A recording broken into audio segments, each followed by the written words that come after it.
Ready? And three, two, one. Hello, everybody, and welcome to the Launch No Code podcast. I am your host, Natalie, and I have with me today Max Haining, the founder of 100 Days of No Code. Hi, Max. How are you doing? Yeah, good. Thanks. Thanks so much for having me on. Really excited to chat. Yeah, no, I mean, before we start going deep on tools and all things Launch No Code, I have to ask you the same question I ask every founder that comes on the podcast.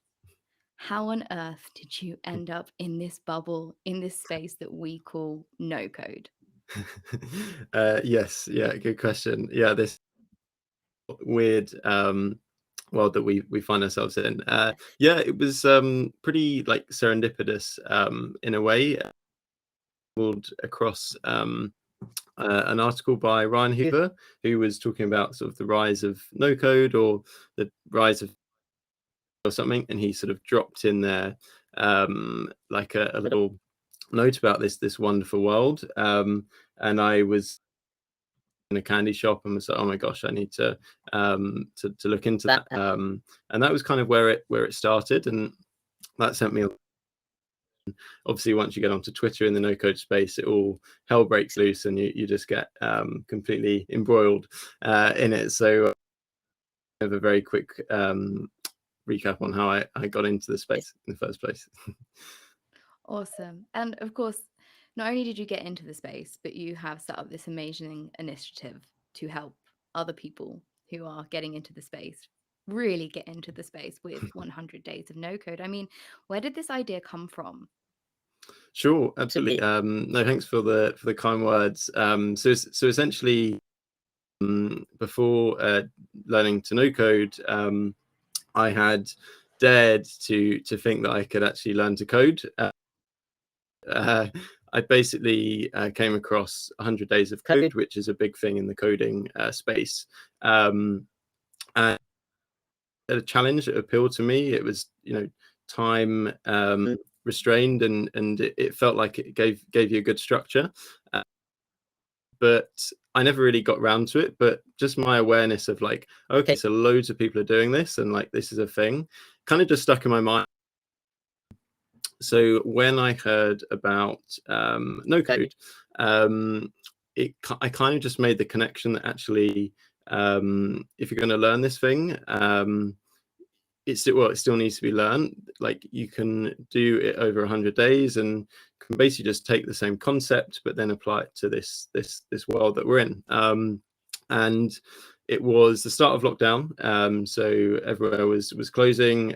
We had more time on our hands. So February, March 2020 of last year, and basically I just it was a very like selfish endeavor at that point in time. It was just me laying out 100 days because I had spare time on my hands to learn this new exciting skill. So that was kind of how it came about, and then since then it's really evolved into organically, I should say, into more of a community that people can get a part of and start learning to no code themselves. So yeah, that's kind of how it came about in the first place. So you almost were inspired by the 100 days of code and then turned that into 100 days of no code. I mean, it Indeed. makes perfect sense. And I suppose the question that we all have related to 100 days of no code is how do you decide what's on day one? Like, how did you decide that? Did you make a list of lots of tools and then kind of put them in order, or talk to me about that process? Of course, yeah. And to be honest, that's something we're still working out is what do you do on that first day? But we are slowly like adding more structure to that process because as like I used at the start of the call, you candy store, there's so many shiny like objects to pick up in no code that it is incredibly tough to actually like decide what tool to learn and build with. But the first day generally, I always recommend just getting your hands dirty and getting that like instant hit of gratification and like that aha moment when you're like, oh my gosh, like this is actually for real. You can actually legitimately make something in 5-10 minutes in some no code tools. So I always recommend just getting that instant hit, that dose, rather than like going into a big bad like complex tool such as Bubble, where it's going to take you, a good week or two to really like understand, oh, this is the power of this space. But for me, how I went about it, as this early, and as I was the first person going through 100 days of no code, as there was no one to like follow, I essentially just mapped out my 100 days into like 3 phases. So like a learn phase, a build, and then a launch phase. Because I had an idea at the time that was completely different to 100 days of no code that I wanted to. And yeah, that's kind of how I did it, but it was very loose. I didn't really know what I was doing. And thankfully now there's a little bit more as to how to go about it. Awesome. So you talk about these tools that have, very short learning curves that give you that kind of like instant gratification, or well, not instant, but worked for gratification quite quickly. Can you name any that you would recommend, say now? What kind of tools are we looking at here? Of course, absolutely. So I definitely would recommend something like Glide for mobile apps. I would look at Zapier for automation to sort of dip your toe in there. For databases, you're going to need to have in lots of your no-code projects. I would suggest dipping your toe into Airtable. And then for landing pages, something like Softer, really nice and easy to get started with. And then just like for internal kind of productivity stuff, Notion. And that like those 5 tools is a really nice like launch pad when you're just getting started, because they're super easy, or at least they can be easy when you're getting started. And they will give you a really versatile like toolkit, if you like. Yeah, no, I agree. I think that's a really nice stack. And I suppose reflecting on that, I've definitely used Softer for landing pages. I enjoyed that. Also, Card for landing pages. That's kind Yeah. of a nice one that integrates things like easy email. Maybe, I mean, people are using MailChimp or MailerLite. Personally, I prefer MailerLite, but Yes. that's a personal preference for me. And what people don't realize is you can actually build quite decent landing pages on MailerLite as well. Yeah, I've never done it myself. Can you? I've not really tried it, but yeah, it sounds interesting. Yeah. Well, that's what we did all of our onboarding for minimal viable stack. Oh, It was wow.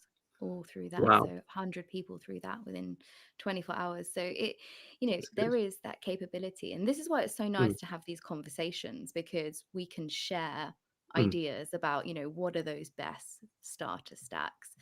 Um, mm, yeah, and I think that's great. So we've kind of got like that basis there. And mm. in terms of 100 days, do you spend sort of your time doing, say, going through all of the basics to start with and trying to build something, or do you just sort of get your hands in and just sort of do little bits here and there? How did you structure that 100 days for yourself in terms of learning? Yeah, of course. Yeah, really good question. So to be honest, I did my 100 days like all wrong. Like I actually want to do it again. So I kind of did. I was like the test run, and then and then I kind of now since like telling people how to do it, and or at least there is no one way to do it, but like there are better ways than I did it.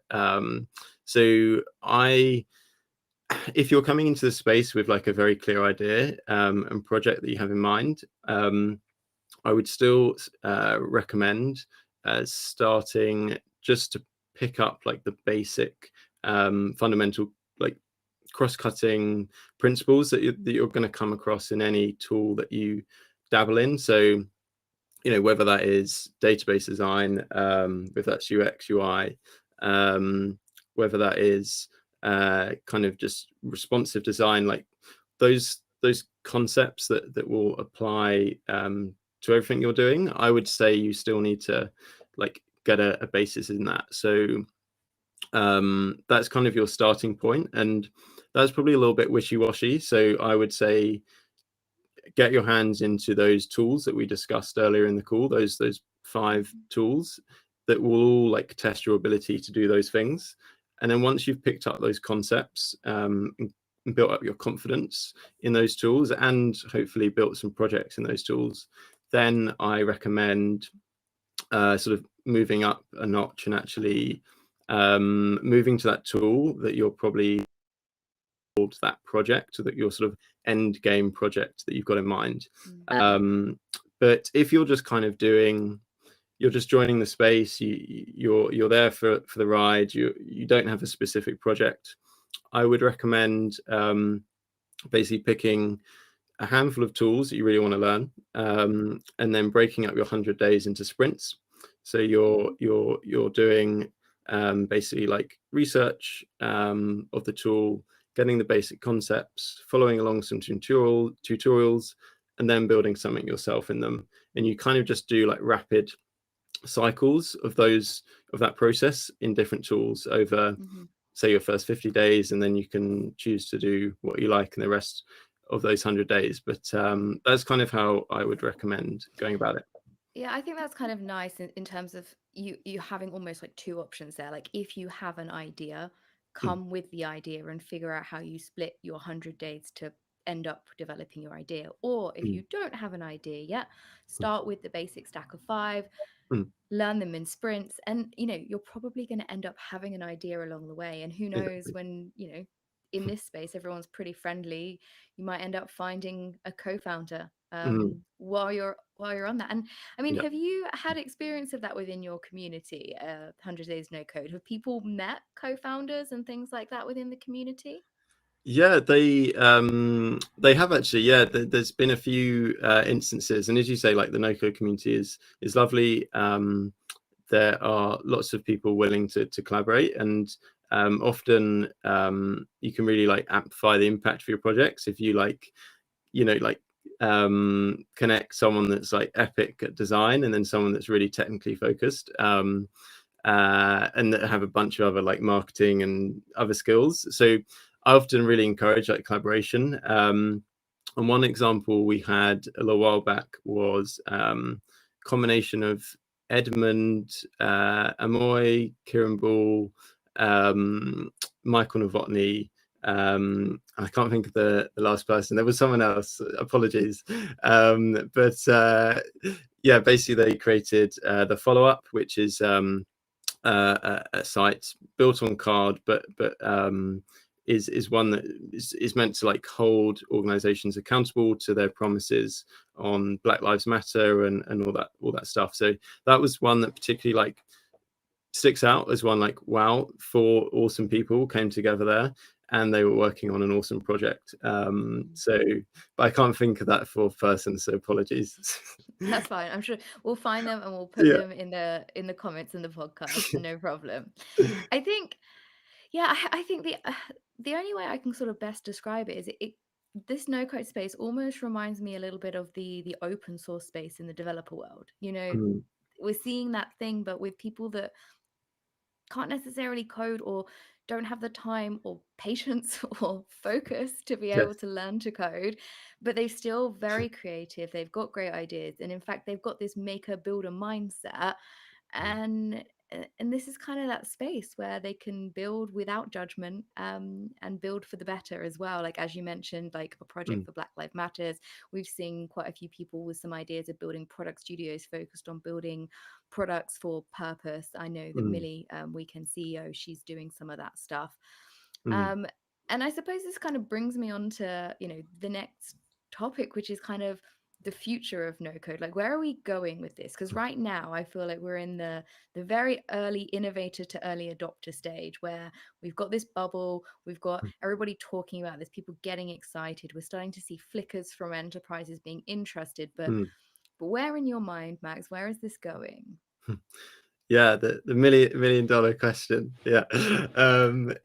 I always get scared of that question because it like is testimony to like the space, that there are so many things that could happen, which is why it's such a difficult question to answer. But I mean, instantly when you were speaking there, I was like thinking about education and young people, and essentially schools and colleges training up these young people in no code, because whether they go on to actually become full-time visual developers, this skill can be applied to every aspect of their life. Whether that is automating their job, whether that's creating that like prototype that shows their manager that doesn't care about their idea but actually does once they see this thing live, or just like automating bits and bobs of their like normal everyday life. Like, I think that is where a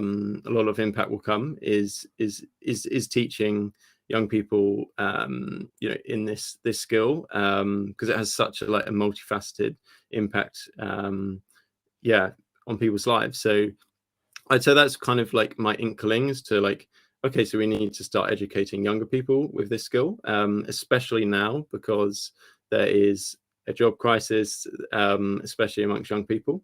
So if we can start upskilling younger people in this skill, I think that would be huge. So that's kind of my like initial, very unformulated thoughts at this point in time. But there's bounds of opportunity. Yeah.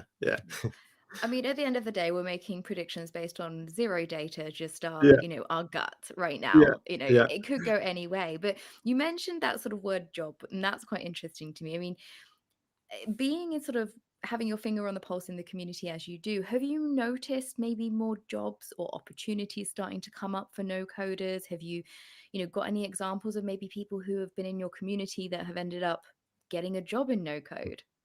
Yeah, absolutely. I'm seeing it more and more, especially over these last few months. So some people have come to me and said, "Look, I'm not sure, Max, if I've made the right call in diving into this space." Or at least those are the questions I was getting asked, maybe late last year. But now I'm getting those questions less and less, just because people are seeing like the fact that, as you mentioned earlier, enterprise companies are starting to like to hire, but also like the freelance space for visual developers is really like popping off. It's like there's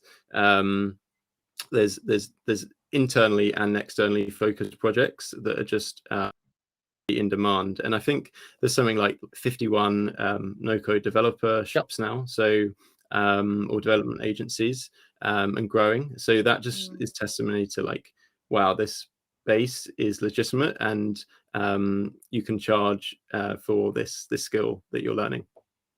Yeah, for sure. I mean, why would an enterprise or an entrepreneur not want to build no code when it can be built, and a minimal viable product can be built in a fraction of the time at a fraction of the cost, and it can prove their business concept. I mean, to me, Exactly. No it makes brainer. business sense. Yeah, it's a no-brainer. But I think, as you rightly said, there's a lot of education to do in this space, and whether it be educating the future of visual developers and Mm, also educating entrepreneurs and enterprises on the benefits of building no code. So that's all very interesting. So I'm sort of coming around to my last few questions, sure. and these are more about you and your favorite tools, because of course you've dabbled, I'm sure, in lots of Yeah, different things, and you talked about the basic ones. But yeah. what are some of your go-to tools, and what's your minimal viable stack that you like to use? Course. Yeah, I don't know how like I really tempted to say some like exotic tools, but like my stack is reasonably boring. It's quite like a classic classic like no code stack. So basically some of the tools mentioned earlier, but Zapier for automation Hmm. is my go-to, just because it's like intuitive. And actually, Hmm. this is just before I kind of reel off these tools. I think my approach to using tools is how intuitive they are, because ultimately we're using them as a means to an end and an Hmm. output, rather than like using them for the fun of it. I mean, I know some people do, but like I don't. I'm very keen on just getting that thing done that I want to get done. So I look at the most intuitive ones, and for me, Zapier is the Hmm. best or most intuitive for automation, which is why I use it. Airtable for databases, for more automation stuff. And then like for landing pages, I will tend to use Softer. I find that to be the quickest tool to get a landing page out, but some would disagree. Card, I'm sure would be up there. And then or MailerLite sounds like it's pretty good as well. And in terms of other tools and just trying to think, yeah, those are like my top three, and the red thread between them all is that they're very easy to use, and I optimize for that, or like lean towards that, because I came from a very non-technical background, and that's the reason why I love Nocode so much, because it allows or makes it accessible for people like myself who and yourself as well, and everyone in this space that doesn't or weren't able to build things beforehand. Yeah, sure. And I mean, you've managed to, build a community, and not only a community, a paid for community. Mm. You are running a viable business through some of the things that you've built. And in terms of sort of the stack and the way that 100 days of no code works, how does that community work? Do you have a specific stack for onboarding people? How have Mm. you sort of built or put that together so that your community has the best experience? Of course. Yeah, so keeping with that sort of minimal theme and that lean theme, the stack of the community is pretty simple, pretty lo-fi. So there's nothing like too tricky going on under the bonnet. But essentially, we use Zoom for for all our events and sort of onboarding calls. We use Airtable for our CRM. We use Slack as our kind of forum point of interaction for people in the community. We use Softer not only as our like front-facing landing page, but we use it as our back or our membership portal. So that has all our resources on it, our perks, our sort of guides and tips and tricks for completing the 100 days. Has our manifesto, code of conduct, all these things. And then it also, weirdly enough, has our beginners course on it, which is very unconventional for Softer. So yeah, I've managed to wrangle that into Softer, the beginners course. So that's kind of the stack, and we use grain.co, which is a tool that sits on top of Zoom that allows you to capture like highlights from each Zoom call. So if members of the community can't make a call or something, we can take the highlights from each one and then share them with the community. So That's really interesting, that one. Could you spell that for the audience just of course. briefly? Yeah, so it's grain.co. Yep. And yeah, really recommend that one as well. Awesome. And what Mm. about payments? How do you Oh process yes, those? What's good, the yes, stack yeah. for that? Good question. Yeah, I completely forgot about that. So Stripe. So we're using Softer's integration with Stripe to take the payments, and that's kind of works really well. So yeah, as you can tell, it's pretty lean, pretty minimal. No, but I think, we don't have to make this complicated. No. And I think this was the conversation I was having with Ben from MakerPad, is that, no coders do have the habit of over engineering things. And Yeah. why over engineer things when you can do things faster, cheaper, simpler, Mm. and still achieve the same result? And that's what we're all about, really. It's about Yeah. getting that, solving the problem with the least amount of effort, Yeah. and giving people the most value for that as well. So I think that's a really nice place to sort of round up today. Thank you so much, Max, for your time on the podcast. And before we sign off of this, would you like to give a brief overview of where people can find you, reach out to you, and join your community? Of course, yeah, and yeah, thanks so much for having me. Yeah, you can reach out to me on Twitter. That's where you'll find me generally at Haining Max, so HAINING, and then Max. Or you can visit our website, which is simply www.100daysofnocode.com. And on Twitter, my DMs are open, so always happy to chat. But yeah, thanks so much, Natalie, for having me on. Awesome. So, for all you watching the live stream, that is not the end. Max is still going to be here for a little while, talking about anything that you want him to talk about. I, of course, have a few questions in the bag just in case you guys are a little bit quiet. But I see that we do have a good few people that are on the stream. So, if you would like to share your questions, please comment below on the YouTube video, and I will feed them back to Max as soon as I have got them. I will, of course, give you a shout out and a mention of your name so that Max knows exactly who is asking which questions. So, first question, I'm going to give just a little moment because I know that the YouTube lags a little bit. Sure.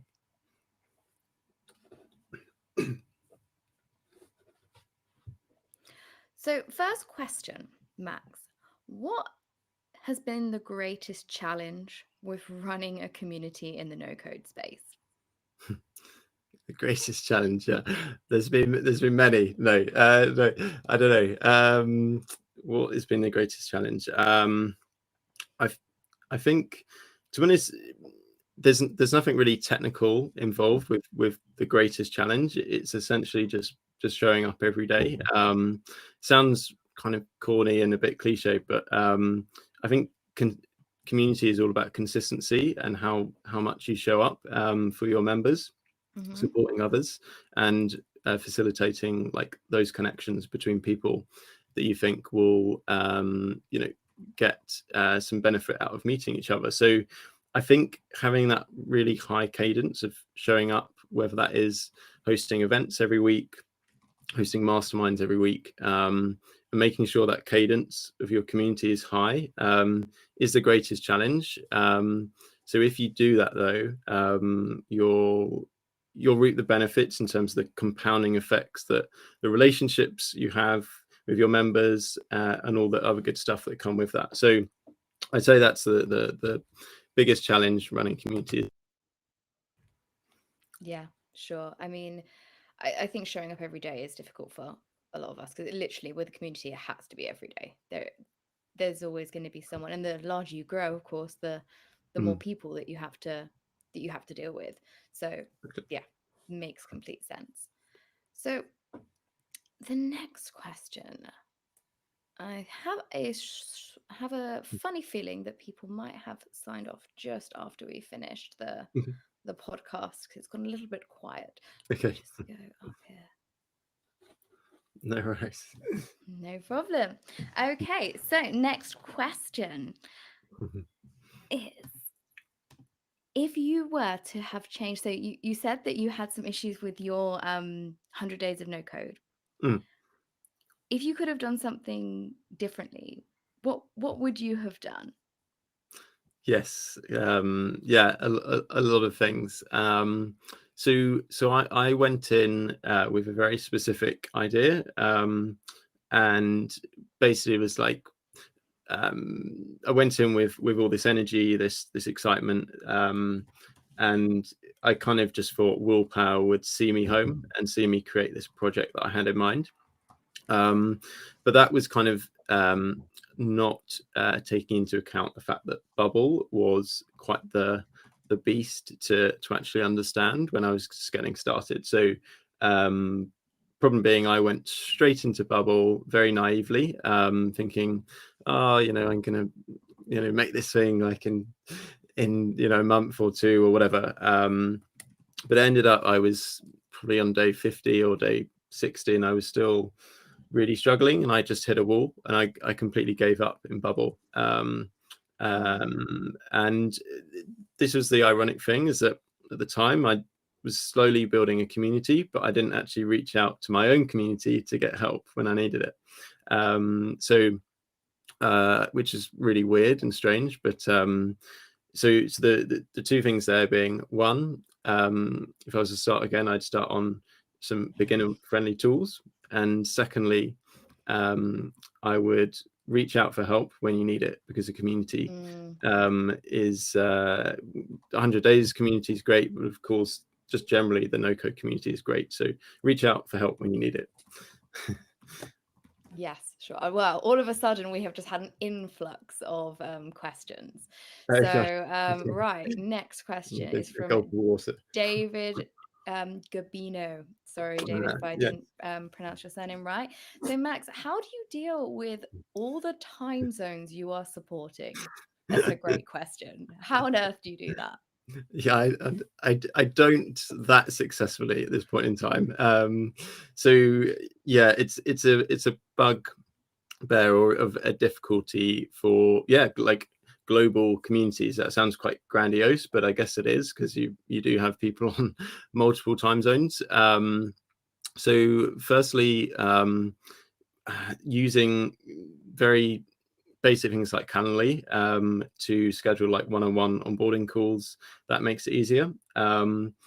So that's one thing. Also, we try and host workshops at like the most friendly time zones for the most amount of people. So we have them at 5 p.m. London time every Wednesday, and then masterminds are kind of at different times. But also what I do is I collect time zone preferences from people when they come into the community. So that allows me to allocate them to mastermind groups that they are or prefer. So, and actually that is something or a project I am working on. I can't say too much about it, but that's something time zones is actually something for communities that I'm working on, because it's been such a pain point for me. So yeah, that's my manual way of dealing with it at the moment, but hopefully soon there'll be a more automated way. Great. I mean, I'm very much looking forward to getting your time zone solution as well when it comes out, because I think there's a lot of Yeah. us now. I mean, as a consultant, as a business woman, Mm, I have a marketing agency and run a couple of other businesses as well, and we deal internationally with our customers. And mm, yeah, it would be nice to have some more solutions that really focus on global businesses. So excited for that. awesome. Okay, next question from Vikas Shetty. What are some of the great no code tools to build SaaS products? So, specifically for software as a service, any tips for our audience? Sure. So instantly, the two tools that come to mind would be Bubble, of course, and Builder, HQ. So those two tools are like the best place to help you build a SaaS business. And yeah, I would check out both, have a play with them, and see what is more intuitive for you, and then go from there. But those two would be my top two micro SaaS or go-to SaaS business building tools out there. Awesome. Right, next question from Dennis Lynn. He says, Hey Max, that dude Dennis here. Which of your marketing slash sales slash communication activities have made the biggest impact on sales slash revenue slash users? um, so, okay. To be honest, like I haven't really been that hot on growth. So my growth has been reasonably like, or my growth like marketing tactics have been reasonably organic. So obviously 100 days of no code is a hashtag, and people are sharing what they're doing every day. So that lends itself quite nicely to other people in their networks hearing and listening about 100 days. So generally when I hear or ask people, oh, so how did you hear about 100 days? They go, oh, just the hashtag. So that is generally like my my channel. But I am soon to be like exploring other channels, because I haven't really gone beyond Twitter. And that's something I really want to do, because no code should be accessed by more people, and only the tech bubble we're in are really on Twitter. So I want to Yeah. get it into the hands of more people. Awesome. Yeah, we should definitely chat about that. And that goes same for the audience. I actually have a LinkedIn group now for makers. Oh wow. The purpose of the Mm, LinkedIn group, and it's not very active. The purpose mm, of it is to just one place that we can all sort of meet on LinkedIn and just go, oh, you're in no code, oh, you're in no code, Mm. just so we're kind of there together. Because the problem with LinkedIn can be, it can be very spammy. You know, you can get random connections from people that you don't know if they're selling to you, or all those kind of things. So I thought, Mm. why not just create one group for anybody in the no Yeah. code space that wants to go. Anyone that's a no coder is usually given moderation rights, so we can all accept each other. So the idea being that if someone knows you from the community, you'll be accepted into the community, Awesome. so that we can start supporting each other's LinkedIn stuff. But I agree, we need to start pushing this out across other channels, LinkedIn being one. I'm Mm. sure there is some groups on Facebook definitely related to tools, Mm. that are doing quite well. But yeah, I think we can push this for adoption. But yes, that Good to know. hashtag 100 days of no code has Mm. definitely been very viral. Mm. You know, you have to be careful when you're typing in there, you don't accidentally write 100 days of code. Yeah. I've definitely done that. Yes. Yeah. Definitely done that a Me few too. Me times. too. Yeah. Yeah. But you know, it's one of those things that people are familiar with. So yeah, it works great for you, and I imagine Mm. you'll keep growing, as people keep talking about how awesome your program is. So next one is from Dominic Norton. Mm. um how did you learn what your minimal viable stack should be? I think this is quite an interesting one, because Mm. at the beginning, how did you find the tools that were going to be the tools that grounded your stack? Like, what was your search methodology for that? Yeah, it was pretty like there wasn't like a me writing in a document, oh, what stack am I going to be using for 100 days? It was very much like, okay, so now we're holding workshops every week. Okay, so we're going to need Zoom. Great.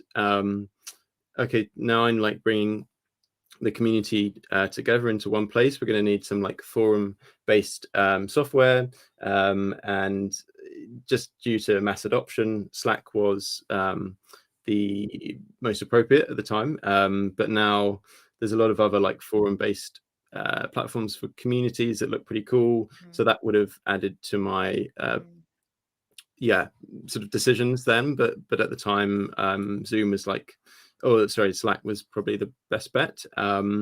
So I was kind of encountering problems and then thinking, okay, going on a specific hunt for that mm. to Uh, solve that problem. and I mean, did you Google it? Did you? I mean, some people have said they go on Product Hunt. Some Yeah. people have said like they ask their friends. Like, what? How do you typically search for like new tools and things like that? What's your search strategy?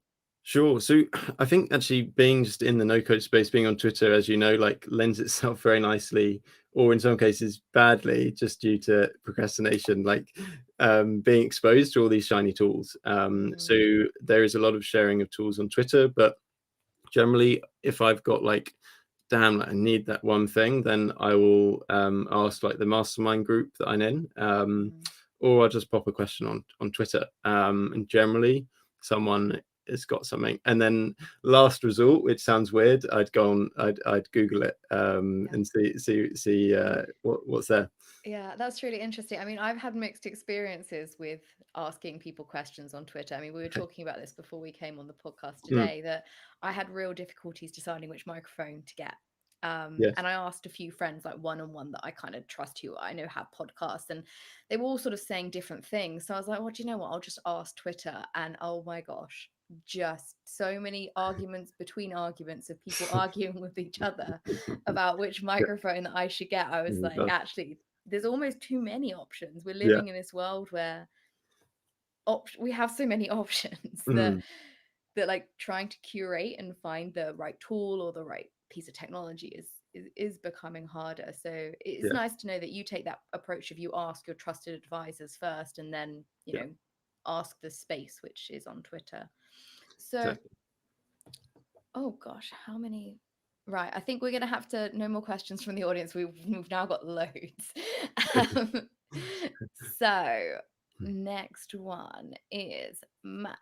As your no code skill, this is from David again. Max, as your Mm. no code skills have grown, how how many tools have you migrated away for a different or better solution? So were there some tools you started with that you then kind of decided to kind of swap out to go to something else? Has that happened much?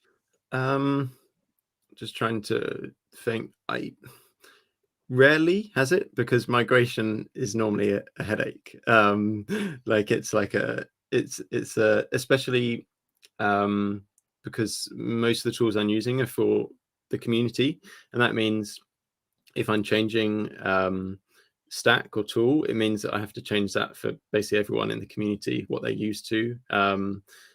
So it's a bigger decision than just like, oh, this tool is better, let me change. It's like, oh, this tool is better, but will it be better for however many people that's in the community? And also just the logistics of changing is not, yeah, kind of something I've probably got that much time for, or time to do. So no is probably the short answer to that.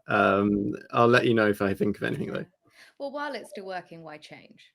Like, I Exactly. think sometimes as well, I did a tweet about this the other day, that we do tend to, we kind of those people that are addicted to change sometimes. Mm, Like, you've got those people that will always want the status quo, but then you've got the opposite, always people that want to change. So, mm, we do have to be careful if we are innovating for the sake of innovating rather than yes, positively impacting with change.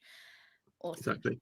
So, Vickers said migration to another tool is like going to another country. Yeah. Well, I mean, right now that's nearly impossible. So, um, so yeah, I can see that. Another question from Vickers actually, and I don't know Mm, how au fait you are with these things, about sort of tracking KPIs of products. So, okay. is this something that you track, or how do you recommend to your community that they track the performance of their products? So is this performance of uh, their projects that they're working on, or is this the no code tools themselves? I think Vickers is talking about the products. Vickers, do you want to give us like a yes if you're talking about how, are you talking about how you track the KPIs of products? I think there'll be a slight lag, so Yeah. Just trying to think. that's cool. So, tracking KPIs of products. I mean, is that something that you do? Do you track specific metrics for your like community with any particular tools, or your landing pages, or how do you track that? Yeah. So essentially, I use something called Orbit, which is a tool that's relatively new in the community space. That basically plugs into all your existing tools, so Slack, um, Twitter, and anything else that you're using, and then pulls in activity points. So you Mm-hmm. get to over time see like the overall level of engagement that your community has, and of course. I'm using that in tandem with Kieran Ball's community copilot, which is really, really useful as well, to keep your community engaged. So that's one. So engagement metrics, and then for landing page, just a classic Google Analytics job Mm-hmm. there. So those are the tool like KPI things I guess I Yeah. use. Yeah, I'd quite like to have a look at Orbit. I know because Rosie has sort of jumped over there. Rosie from Indie Hackers. Mm, She's now managing the community there. That looks quite interesting. mm, I'm a little bit one as a marketer. Love a tracking tool. Love all these kind of like yes. things. Of course, Yandex is quite an interesting one if anyone's Okay. interested in that. Hotjar, of Mm, course, Google Analytics, Google Tag Manager. You can set up really granular stuff in Google Analytics and Tag Manager and Google 365, but it all depends. Sometimes you do have to bring developers in, or someone that can lightly code to be able to build some of those things, depending on what you want the triggers to be. mm, But what I would say, and this is kind of a message to everybody, is before tracking your KPIs, you need to decide what your KPIs are going to be, yes. Very good point. because there is such thing as paralysis by analysis, and I've seen it from so many founders, so many CEOs of scale ups that have ended up going wrong because they haven't really focused on the performance indicators that matter for the purpose of their product. There isn't one KPI that matters. So before thinking about tracking and analytics and what you're going to put in, think about what actually matters and what should you actually be tracking. um, Mm, so um, yeah. that would be something. And to be honest, one North Star and maybe 2 or 3 other data points are Mm, perfectly okay. Don't think you need to be tracking everything. I do also have to give a little bit of a shout out for some of the HubSpot analytics stuff to build customer identities as well, similar to the Orbit mm, side. Of course, Salesforce does things like that, another enterprise solution. But yeah, there's mm, so much out there. mm, So, final question, I suppose. This is a very great one from Mahir mm. Falil, which is Max. How do we get you to start loving Bubble again? Yeah, very good question. When I've got some more time in my hands, that's literally my only answer is like it's actually something I want to get back on the wagon for, because there's a specific thing in mind that I want to build for the 100 Days community in Bubble. So if you can get me back on the wagon, then that would be amazing. I just need a few nudges here and there. Or maybe you just need some form of like extra co-founder that just wants to help Yeah. scale that up for you and Bubble. That's Yes, another option as well. Maybe you could true. give that challenge to some of your 100 days. Yeah, it's very true. Yeah, Yeah. that'd be cool. Well, Max, this has been an absolutely amazing session. I think, thank you so much to the audience as well for engaging. Like your comments really do make this such a different, different type of conversation. And actually, in under an hour, we have Sandy Lynn who's coming on to talk about her project. So, please do come back and support Sandy. And so, even if you just pop in for like the last 10 minutes and come and ask us some difficult questions, that would be awesome. And thank you again, Max. Yeah, thanks so much for having me. Yeah, been a blast. Yeah, been really good fun. Thank you. Awesome. Thank you and goodbye.